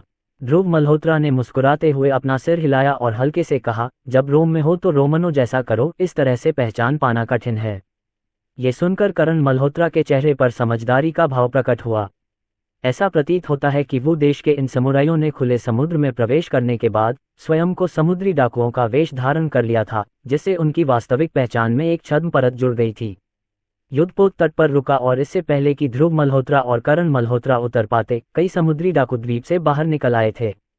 वे भयंकर और दुर्भावनापूर्ण लग रहे थे और युद्धपोत की ओर बढ़ते हुए उनमें से प्रत्येक ने विभिन्न प्रकार के हथियार लहराए। सर, क्या हमें गोली चलानी चाहिए? पूर्वी नौसेना का एक सिपाही ध्रुव मल्होत्रा के पास आया और गहरी आवाज में पूछा। चूंकि यह एक युद्धपोत था, स्वाभाविक रूप से यह शक्तिशाली हथियारों से सुसज्जित था। द्वीप से बड़ी संख्या में समुद्री डाकू निकल रहे हैं, फिर भी यदि युद्धपोत गोलीबारी करता है तो संभवतः वे समुद्री डाकू एक ही क्षण में नष्ट हो जाएंगे। पूर्वी नौसेना की दुर्जय शक्ति के सामने ये सभी तुच्छ ताकतें महत्वहीन थीं। ध्रुव मल्होत्रा ने हाथ हिलाते हुए कहा, कोई जरूरत नहीं है, गोलीबारी करने से आसानी से दूसरे देशों का ध्यान आकर्षित हो सकता है। तब तक करण मल्होत्रा युद्धपोत से नीचे कूद चुके थे। बूम! जहाज से छलांग लगाते हुए करण मल्होत्रा सीधे रेत में जा टकराए, जिससे एक बड़ा गड्ढा बन गया और रेत और पत्थर चारों ओर उड़ने लगे। सभी समुद्री लुटेरों के चेहरे पर भाव बदल गए, क्योंकि उन्हें उम्मीद नहीं थी कि करण मल्होत्रा इतने शक्तिशाली होंगे। हालांकि अपने हाथों में विभिन्न हथियारों के साथ वे करण मल्होत्रा से ज्यादा डरते नहीं थे। क्या ऐसा हो सकता है कि पूर्वी नौसेना समझौते को तोड़कर खुले समुद्र में सेना भेजने का इरादा रखती है? प्रमुख समुद्री डाकू ने गंभीर स्वर में करण मल्होत्रा को घूरते हुए कहा। करण मल्होत्रा ने मुस्कुराते हुए तिरस्कार के साथ कहा, क्या तुम लोग हमारे ड्रैगन राष्ट्र की सैन्य कार्रवाई के योग्य हो? हम यहाँ आपके लिए नहीं, बल्कि वो कंट्री समुराईगढ़ के लिए हैं। ये सुनते ही कई समुद्री लुटेरों के चेहरे पर तुरंत भाव बदल गए। ये लोग विभिन्न आकार और रंगों में आए थे, जो खुले समुद्र के आसपास के सभी देशों का प्रतिनिधित्व कर रहे थे। उनमें से कई ड्रैगन राष्ट्र के थे, लेकिन एक बार जब वे खुले समुद्र में चले गए और समुद्री डाकुओं में से एक बन गए, तो संभवतः वे ड्रैगन राष्ट्र के नागरिक के रूप में अपनी पहचान को बहुत पहले ही भूल चुके थे। करण मल्होत्रा ने कहा, ऐसा लगता है कि आप में से बहुत से लोग जानते हैं कि वो कंट्री समुराई का गढ़ कहाँ है। तो फिर मुझे बताओ कि समुराई का गढ़ कहाँ है और मैं तुम्हारी जान बख्श सकता हूँ, उसने ऊंची आवाज में घोषणा की। हालांकि उनके शब्दों से किसी भी समुद्री डाकू में डर नहीं दिखा, इसके बजाय उन्होंने तिरस्कार की दृष्टि प्रदर्शित की। क्या आप पूर्वी नौसेना में हैं? प्रमुख समुद्री डाकू ने गहरी आवाज में पूछा। करण मल्होत्रा ने बस अपना सिर हल्का सा हिलाया और ठंडे लहजे में जवाब दिया, मेरे पास आपसे ज्यादा बात करने का समय नहीं है। जहां तक मैं कौन हूं, ये जानने के लिए आप योग्य नहीं हैं। वो देश के समुराई के गढ़ का पता लगाओ और मैं तुम्हारी जान बख्श दूंगा। अन्यथा आज एक सार्वजनिक खतरे को खत्म करने के लिए मुझे दोष मत दीजिए। तभी ध्रुव मल्होत्रा की उदासीन आवाज तेज हो गई, उनके साथ शब्दों को क्यों बर्बाद करना। खुले समुद्र में घूमने वाले समुद्री लुटेरे होने के नाते मुझे डर है कि उनके हाथ बहुत सारे ताज़ा खून से रंगे होंगे। उन्हें मारना, बस उन्हें मारना है। जब पर्याप्त लोग मारे जा चुके होंगे तो कोई ना कोई हमें स्वाभाविक रूप से बताएगा कि वो देश के समुराई का गढ़ कहाँ है। ये सुनते ही करण मल्होत्रा ने तुरंत सिर हिला दिया। बिना कुछ कहे वह धुंधलेपन में बदल गया और लुटेरों की ओर दौड़ पड़ा। करण मल्होत्रा अब युद्ध सम्राट बनने की आधी सीढ़ी पर पहुंच चुका था। साधारण हथियार अब उसे कोई नुकसान नहीं पहुंचा सकते थे। करण मल्होत्रा के हाथों एक के बाद एक समुद्री डाकू मारे गए और हालांकि उनमें से अधिकांश अगर अपने हथियार त्याग देते तो वे सामान्य मनुष्य होते, लेकिन उनमें से केवल कुछ ही मार्शल आर्टिस्ट थे।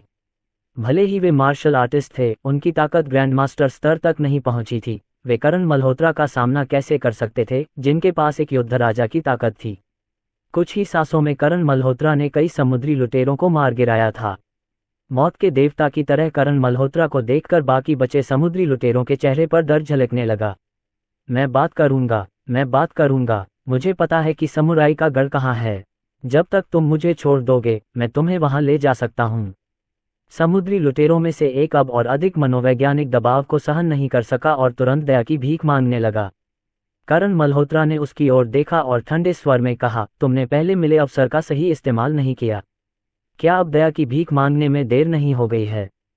समुराई के उस गढ़ की ओर दौड़ना देर तक चल सकता है, पहले मुझे कुछ और लोगों को मार डालने दो। इतना कहकर करण मल्होत्रा ने अपना कत्लेआम फिर शुरू कर दिया। करण मल्होत्रा को हत्या की आभा से देखते हुए ध्रुव मल्होत्रा के चेहरे पर असहाय मुस्कान उभर आई।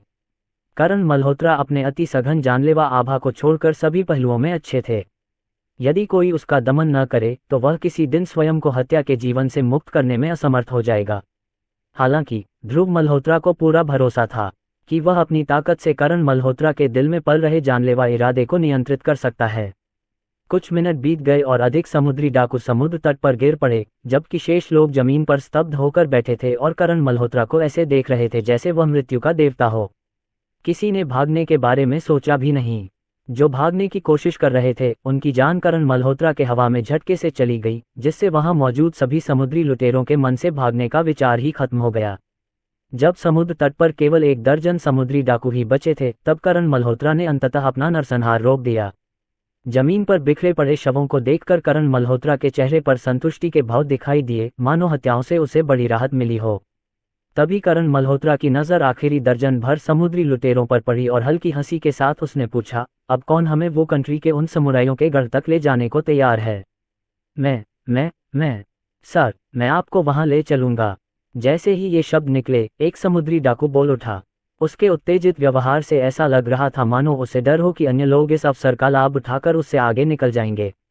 करण मल्होत्रा ने थोड़ा सिर हिलाया, संतोष के साथ समुद्री डाकू की ओर देखा और फिर कहा, केवल एक मार्गदर्शक की आवश्यकता है और चूंकि आप नेतृत्व करने के लिए तैयार हैं, इसलिए बाकी लोगों के जीवित रहने की कोई आवश्यकता नहीं है। जैसे ही उन्होंने ये कहा, घटनास्थल पर मौजूद समुद्री डाकू उन्मत्त हो गए और करण मल्होत्रा की ओर दौड़ पड़े। नहीं सर, मैं समुराई गढ़ से उससे ज्यादा परिचित हूँ, मैं आपको वहां ले चलूंगा। हाँ, मैं कुछ समुराई को व्यक्तिगत रूप से जानता हूँ। मेरे नेतृत्व में सर, आप निश्चित रूप से सुरक्षित रूप से गढ़ में प्रवेश कर सकते हैं। मुझे चुनिए सर, मैं आपका अच्छा नेतृत्व सुनिश्चित करूंगा। सभी समुद्री डाकू उत्साहित स्वर में ये कह रहे थे।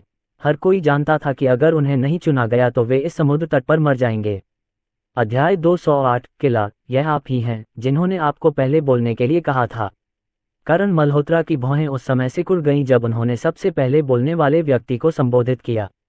ये सुनते ही वह व्यक्ति तुरंत करण मल्होत्रा के पैरों पर चढ़ गया और आदरपूर्वक बोला, धन्यवाद मेरे प्रभु, धन्यवाद। रास्ते से हट जाओ, मैं बाद में इन कचरे से निपट लूंगा। करण मल्होत्रा ने ठंडी आवाज में उसे एक तरफ धकेल दिया। लात खाना मरने से कहीं बेहतर था, इसलिए वह आदमी तुरंत उठकर एक तरफ खड़ा हो गया और दोबारा बोलने की हिम्मत नहीं जुटा पाया। और करण मल्होत्रा ने एक बार फिर अपना कत्लेआम शुरू कर दिया। शेष डाकू करण मल्होत्रा के हाथों शीघ्र ही मारे गए तथा जमीन पर केवल शव और खून ही बचा। करण मल्होत्रा के तरीके निस्संदेह क्रूर थे, क्योंकि हर मुक्का और लात जानलेवा थी। उसकी अर्धचरणीय युद्ध राजा शक्ति के साथ बिना किसी मार्शल साधना के ये डाकू उसके सामने कुछ भी मुकाबला नहीं कर सकते थे। उसका एक मुक्का या लात आसानी से उनकी जान ले सकती थी। समुद्र तट पर सभी डाकुओं से निपटने के बाद करण मल्होत्रा ने मुड़कर देख पर ध्रुव मल्होत्रा से कहा, महाराज, डाकुओं का सफाया हो गया है, क्या अब हम वो कंट्री समुराई के गढ़ की ओर चलें? ध्रुव मल्होत्रा ने हल्का सा सिर हिलाया और फिर देख से नीचे कूद पड़े। करण मल्होत्रा के विपरीत, जिनकी छलांग बहुत शक्तिशाली और भव्य थी, ध्रुव मल्होत्रा एक गिरते हुए पत्ते की तरह लग रहे थे, जो बिना किसी धूल को उड़ाए धीरे से रेत पर गिर रहा था। यदि कोई शक्तिशाली व्यक्ति यहाँ होता तो वह एक नज़र में ही पहचान जाता कि ध्रुव मल्होत्रा की ताकत करण मल्होत्रा से कहीं अधिक है। भव्य प्रवेश का अर्थ आवश्यक रूप से अधिक शक्ति नहीं होता, और वास्तव में ध्रुव मल्होत्रा का हल्के से उतरना अपनी शक्ति पर सर्वोच्च नियंत्रण का प्रमाण था। केवल एक सच्चा गुरु ही वह कर सकता है जो ध्रुव मल्होत्रा ने किया। चलो, वो देश में समुराई गढ़ की ओर चलें। करण मल्होत्रा ने उस आदमी के शरीर पर थप्पड़ मारा और ठंडे स्वर में कहा। वह व्यक्ति भी तुरंत होश में आ गया और सिर हिलाते हुए तथा झुकते हुए करण मल्होत्रा और ध्रुव मल्होत्रा को द्वीप के अंदर ले गया। जहां तक पूर्वी सागर सेना के सैनिकों का सवाल है, वे सभी युद्धपोत पर ही रहे। वे ज्यादातर वो कंट्री समुराई का सामना करेंगे जो संभवतः मार्शल आर्टिस्ट थे। हालांकि वे ईस्ट सी आर्मी के सैनिक थे, फिर भी वे आम लोग थे जो अगर चले भी जाते तो ज्यादा मदद नहीं करते। डाकू के नेतृत्व में ध्रुव मल्होत्रा और करण मल्होत्रा तेजी से डाकुओं के ठिकानों जैसे दिखने वाले स्थानों से गुजरे और एक जंगल में पहुंचे। प्रभु, वो देश के लोग आमतौर पर इस जंगल में बहुत अंदर रहते हैं और शायद ही कभी खुद को दिखाते हैं। उनका गढ़ अंदर है, लेकिन मुझे उसका सटीक स्थान पता नहीं है।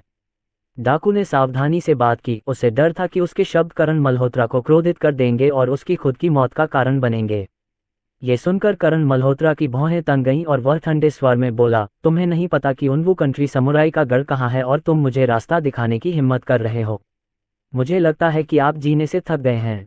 ये सुनकर डाकू बुरी तरह कांप उठा और जल्दी से विनती करने लगा, महाराज, मेरा आपको धोखा देने का कोई इरादा नहीं था। बात यह है कि वो कंट्री के ये समुराई हमेशा गुप्त रहते हैं और द्वीप पर दूसरों से कभी बातचीत नहीं करते। सिर्फ मैं ही नहीं, शायद समुराई के अलावा इस द्वीप पर कोई और नहीं जानता कि जंगल में उनका गढ़ कहाँ है। लेकिन मैं आपको आश्वस्त कर सकता हूँ, अपनी जान की बाजी लगाकर, कि उनवू देश के समुराइयों का गढ़ निश्चित रूप से इस जंगल में है। करण मल्होत्रा की आंखें काली थीं और उनमें हत्या की तीव्र इच्छा झलक रही थी। इससे पहले कि वह कुछ कर पाता, ध्रुव मल्होत्रा अचानक बोल पड़े, बस उसे जाने दो, चलो हम खुद ही देख लेते हैं। जी महाराज। करण मल्होत्रा की आंखों में हत्या की भावना गायब हो गई और फिर उसने डाकू से कहा, खुद को भाग्यशाली समझो, मेरे स्वामी दयालु हैं और तुम्हारी जान नहीं लेना चाहते। अब भाग जाओ, यहाँ मरने का इंतजार कर रहे हो क्या? डाकू कांप उठा और तुरंत झुककर ध्रुव मल्होत्रा को धन्यवाद दिया और फिर घटनास्थल से भाग गया। उसके उन्मत्त स्वरूप को देखकर अनजान लोग यह मान सकते थे कि जंगल में कोई आदिम जानवर है जो लोगों को अपना शिकार बना रहा है। चल दर, ध्रुव मल्होत्रा ने उदासीनता से कहा। फिर वे दोनों एक के बाद एक जंगल में चले गए। यद्यपि ये केवल एक द्वीप था, फिर भी ये द्वीप विशाल था और अकेले इस जंगल ने ही एक बड़े क्षेत्र को घेर रखा था। ध्रुव मल्होत्रा और उनके साथी 10 मिनट तक जंगल में घूमते रहे, लेकिन वो देश के समुराई का कोई सुराग नहीं मिला। गढ़ तो दूर की बात थी। अरे, क्या उस कमीने ने हमें धोखा दिया है? अगर मुझे पता होता तो मैं उसे मार देता। करण मल्होत्रा ने गाली दी और बड़बड़ाया।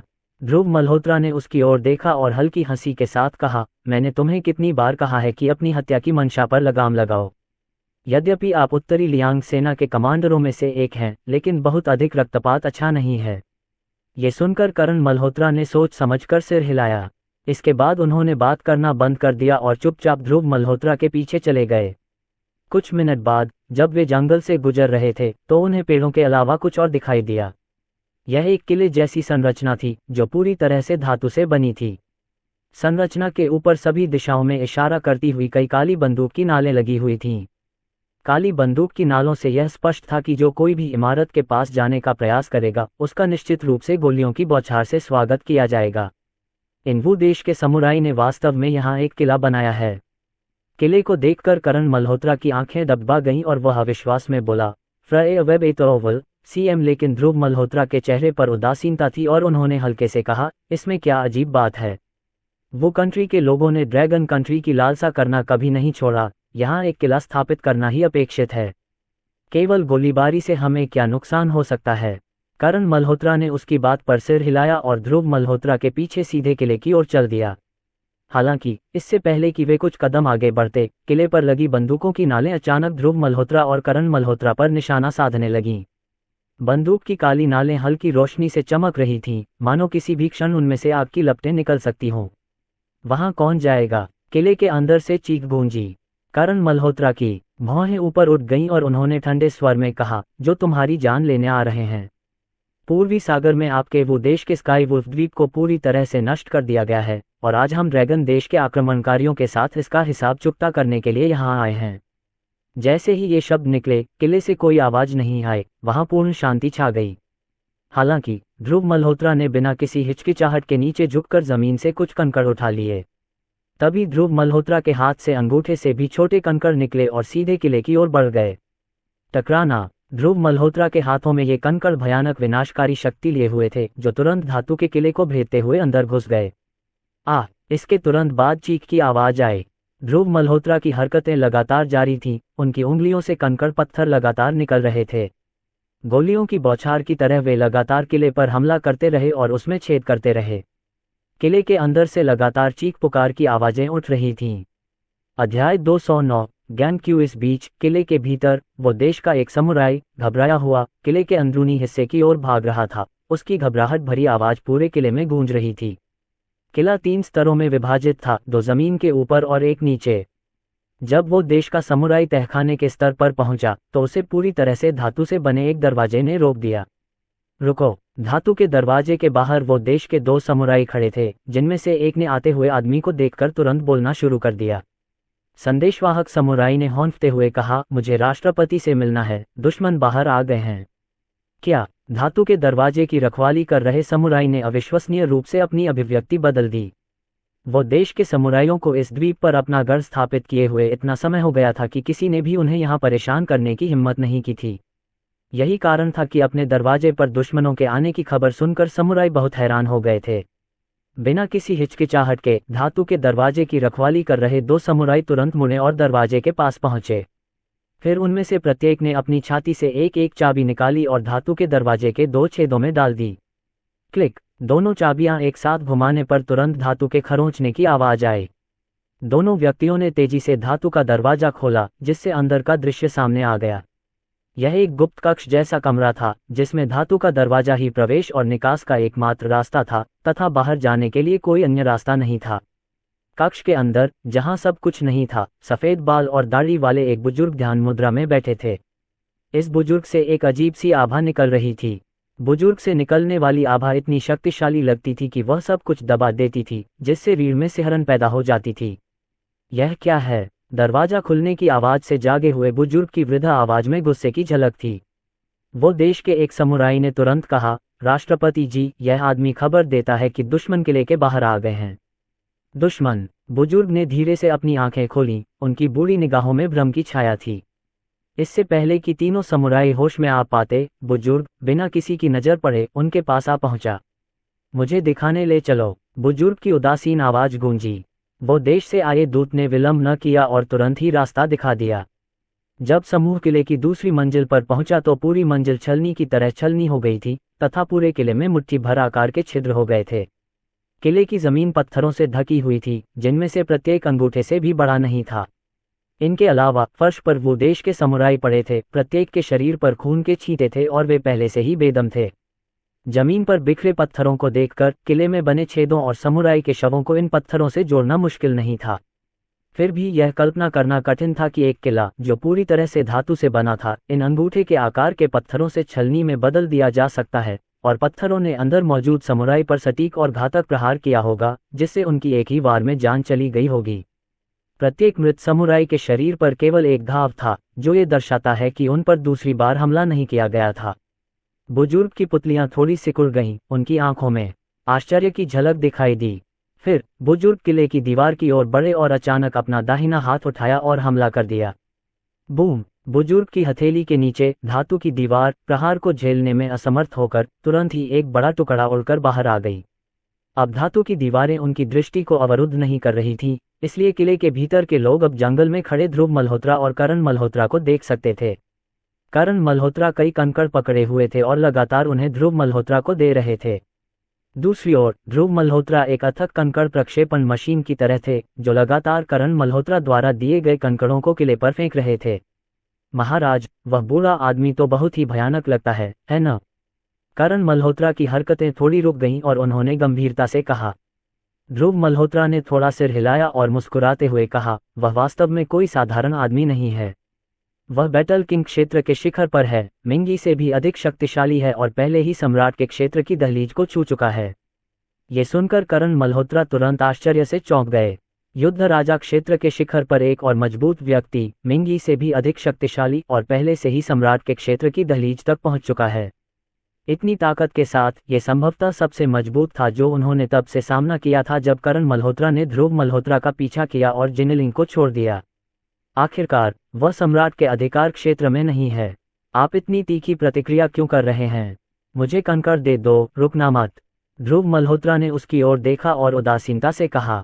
ये सुनकर करण मल्होत्रा तुरंत वास्तविकता में आ गए और ध्रुव मल्होत्रा को कंकड़ थमाते रहे। ध्रुव मल्होत्रा भी बुजुर्ग पर पत्थर फेंकता रहा। स्वूश स्वूश स्वूश, हवा में कंकड़ों के टकराने की आवाजें उठती रहीं जो कानों को चुभती रहीं। जब कंकड़ बुजुर्ग को लगने ही वाले थे तब भी उन्होंने कोई हरकत नहीं की। अगले ही पल अचानक से बुजुर्ग के चारों ओर एक धूसर प्रकाश की परत उभर आई, जिसने वास्तव में सभी कंकड़ों को रोक दिया। झनझन झनझन, कंकड़ जमीन पर गिरे, जिससे तीखी आवाज उत्पन्न हुई। ध्रुव मल्होत्रा के चेहरे पर मुस्कान आ गई जब उन्होंने कहा, निश्चित रूप से उसने सम्राट के क्षेत्र की दहलीज को छू लिया है। वह गंगक्यू को भी बाह्य रूप दे सकता है। महाराज, ये गंगक्यू क्या है? करण मल्होत्रा ने हैरान होकर पूछा।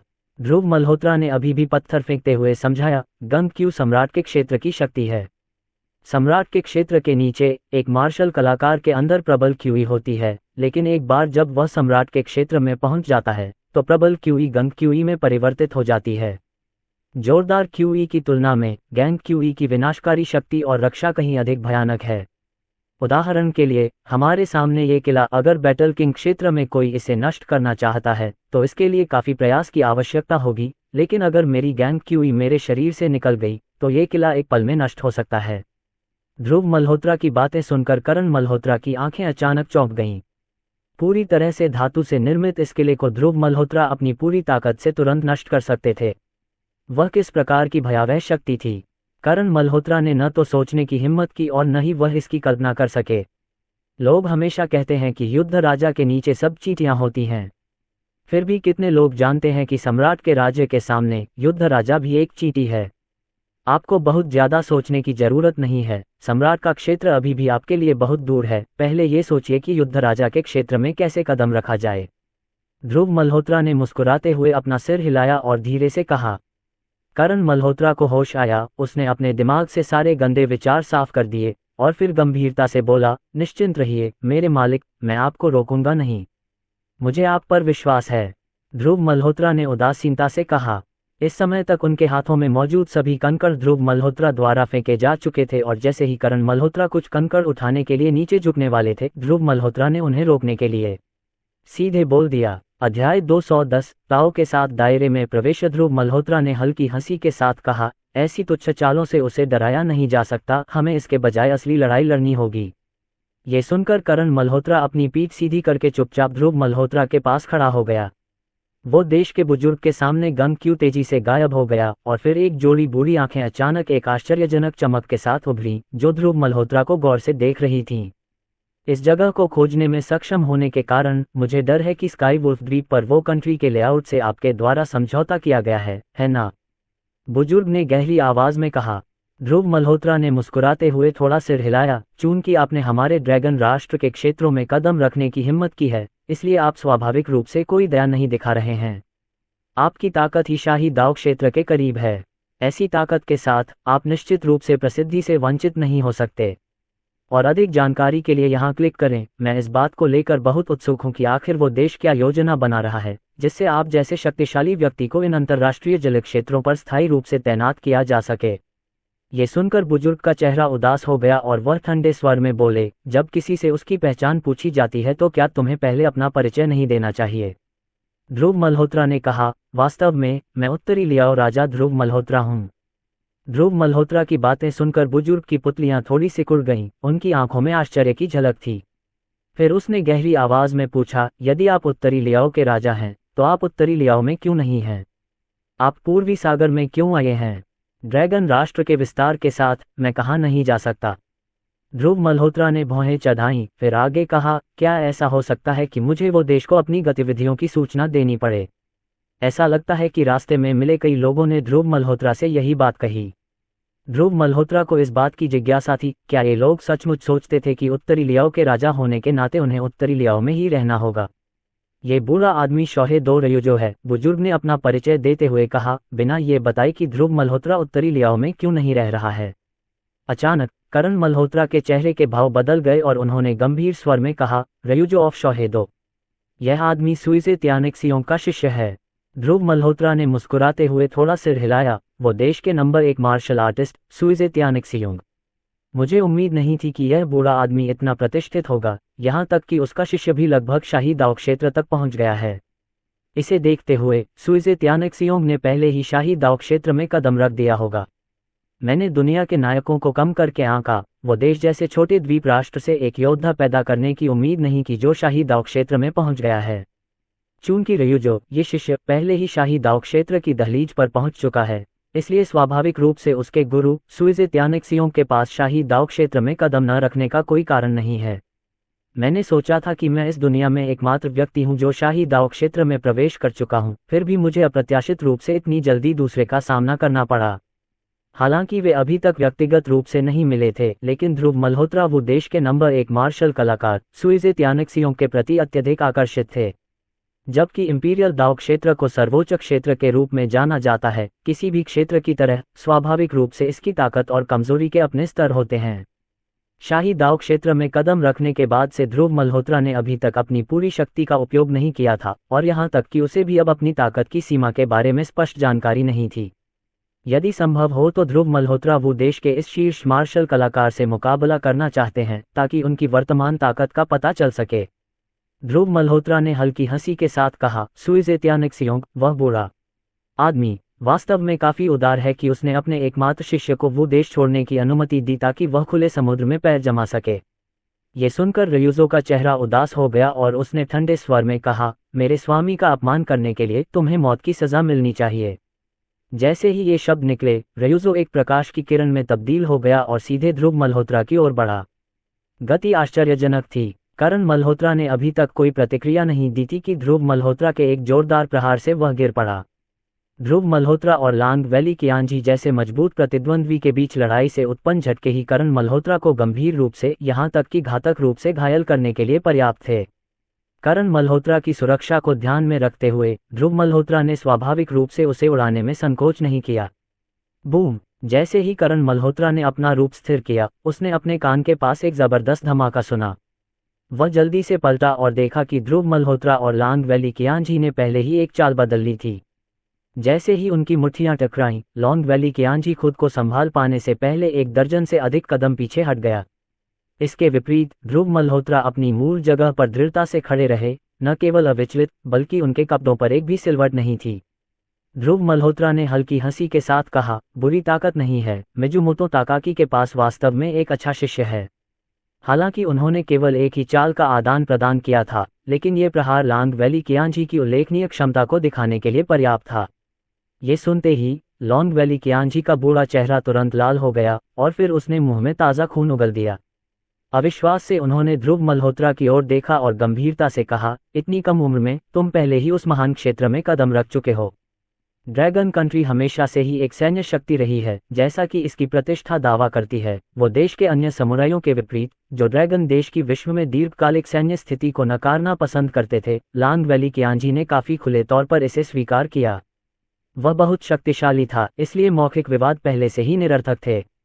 ड्रैगन देश हमेशा से एक मजबूत राष्ट्र रहा है, ये तथ्य हर किसी के दिल में स्पष्ट है। केवल कमजोर व्यक्तिगत ताकत वाले लोग ही ड्रैगन कंट्री के शक्तिशाली अतीत को नकारना पसंद करते थे। आप वो देश के अन्य लोगों से कुछ अलग हैं। ध्रुव मल्होत्रा ने सिर हिलाते हुए और हल्की मुस्कान के साथ कहा, मैं तुम्हारी मौत को जल्द से जल्द करवाने की कोशिश करूंगा। लॉन्ग वैली कियांजी का जवाब देने का कोई इरादा नहीं था, इसके बजाय वह गंभीरता से बोला, धन्यवाद। आज आपके खिलाफ जीतने का कोई मौका नहीं होने के बावजूद मैं अपने जीवन काल में जो कुछ भी सीखा है उसे आजमाऊंगा। ध्रुव मल्होत्रा के चेहरे से मुस्कान तुरंत गायब हो गई और उसकी जगह सम्मान का भाव आ गया। अपनी राष्ट्रीयता को एक तरफ रखते हुए लॉन्ग वैली कियांजी वास्तव में एक मार्शल कलाकार के रूप में सम्मान के हकदार थे। वो कंट्री के इस वृद्ध व्यक्ति में ध्रुव मल्होत्रा ने मार्शल आर्ट की खोज और परम दृढ़ता देखी। शायद यह वह दृढ़ता थी जिसने लॉन्ग वैली कियांजी को सम्राट के राज्य की दहलीज को छूने की अनुमति दी।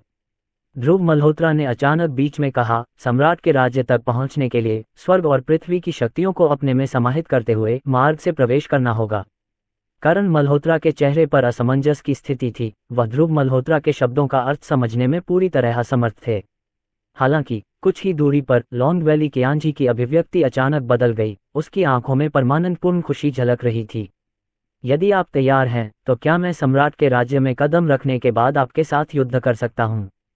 लॉन्ग वैली कियांजी ने गंभीरता से पूछा। ध्रुव मल्होत्रा के एक ही वाक्य ने उस समय लॉन्ग वैली कियांजी के लंबे समय से स्थिर क्षेत्र को काफी हद तक अस्थिर कर दिया। उसने स्पष्ट रूप से महसूस किया कि कुछ समय दिए जाने पर भले ही वह सम्राट के राज्य में वास्तव में कदम न रख सके, वह थोड़े समय के भीतर सम्राट के राज्य के बराबर शक्ति प्राप्त करने में सक्षम हो जाएगा। अध्याय 211 असफलता। महाराज, हम उसे सम्राट के राज्य में घुसने का समय नहीं दे सकते। अगर कुछ अप्रत्याशित घटित हो जाए, करण मल्होत्रा ने जल्दी से कहा। लेकिन इससे पहले कि वह अपनी बात पूरी कर पाता, ध्रुव मल्होत्रा ने बीच में टोकते हुए कहा, क्या आपको लगता है कि मैं ऐसा व्यक्ति हूं जो बिना किसी निश्चितता के काम करता है? जब से मैंने सम्राट के राज्य में कदम रखा है, कोई भी मुझे अपनी पूरी ताकत से लड़ने के लिए मजबूर नहीं कर पाया है। अगर आज कोई अवसर है तो मैं भी उसका उपयोग करके देखना चाहूंगा कि मेरी ताकत वास्तव में कितनी दूर तक पहुंची है। ये सुनकर करण मल्होत्रा ने सिर हिलाया और बोलना बंद कर दिया।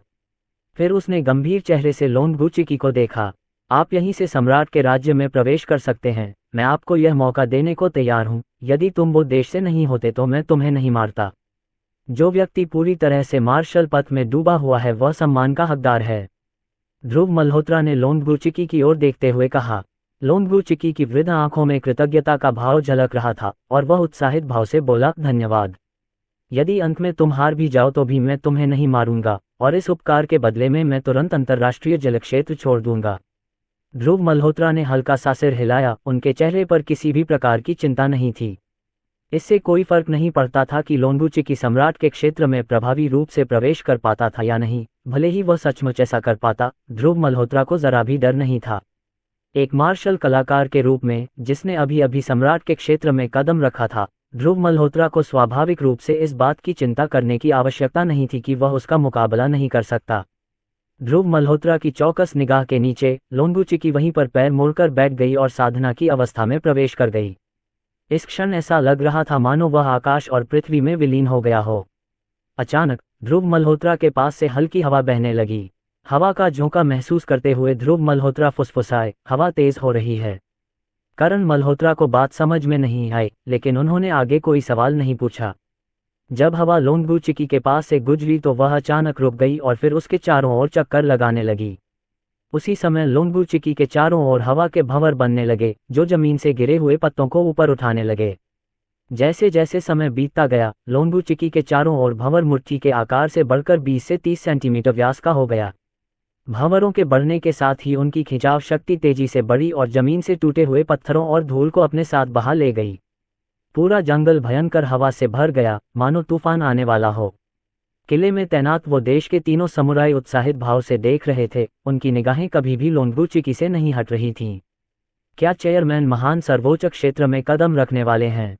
हा। यदि चेयरमैन सफलतापूर्वक सम्राट के क्षेत्र में प्रवेश कर जाता है, तब भी यह अनिश्चित है कि यह लड़ाई कौन जीतेगा। ड्रैगन देश का यह अहंकारी और घमंडी आदमी निश्चित रूप से अपने अहंकार और घमंड की कीमत चुकाएगा। वास्तव में महान भगवान शुई ये त्यानिक्सियों के एकमात्र शिष्य के रूप में चेयरमैन के पास भयानक ताकत है। अगर वह वास्तव में सम्राट के दायरे में घुस जाता है तो वह निश्चित रूप से ड्रैगन कंट्री के इस आदमी को हरा देगा। वो देश से आए तीनों समुराई लगातार बातें कर रहे थे। उनके चेहरे उत्साह से भरे हुए थे। ध्रुव मल्होत्रा की निगाह उदासीन रही, लोंगुचिकी की ताकत में निरंतर वृद्धि से पूरी तरह अप्रभावित। केवल करण मल्होत्रा की आंखों में चिंता की झलक दिखी। आखिरकार वह सिर्फ एक आधा कदम वाला युद्ध राजा था। हालांकि आम लोगों के लिए आधा कदम वाला युद्ध राजा पहले से ही एक अप्राप्य शक्ति थी, लेकिन सम्राट के दायरे में रखे जाने पर यह चींटी से अलग नहीं था। एक चींटी 9 स्वर्गों से ऊपर उड़ने वाले एक सच्चे ड्रैगन की शक्ति की लालसा कैसे कर सकती है? करण मल्होत्रा की चिंताओं से अवगत ध्रुव मल्होत्रा ने उसकी ओर देखा। ध्रुव मल्होत्रा की निगाहों में एक विशेष प्रकार की जादुई शक्ति थी। जैसे ही करण मल्होत्रा की नज़रें ध्रुव से मिलीं, उनकी चिंता तुरंत गायब हो गई और उनकी भावनाएं शांत हो गईं। उसे सामान्य अवस्था में लौटता देख ध्रुव मल्होत्रा ने अपना ध्यान पुनः लोंगमनोज सूरीजी की ओर लगाया। आज मैं लोंगमनोज सूरीजी शाही क्षेत्र में कदम रखने के लिए हवा को अपना रास्ता बनाता हूँ। एक लंबी चुप्पी के बाद लोंगमनोज सूरीजी ने अचानक अपनी आंखें खोली और जोर से चिल्लाया। जैसे ही उसके शब्द निकले, उसके चारों ओर के भंवर तुरंत टूट गए और एक प्रचंड हवा चल पड़ी। प्रचंड हवा सभी दिशाओं में बह रही थी और अपने रास्ते में आने वाली हर चीज को उड़ाकर आकाश में ले जा रही थी। यहाँ तक कि ऊंचे पेड़ भी तूफान के जोर से उखड़कर आसमान की ओर बढ़ रहे थे।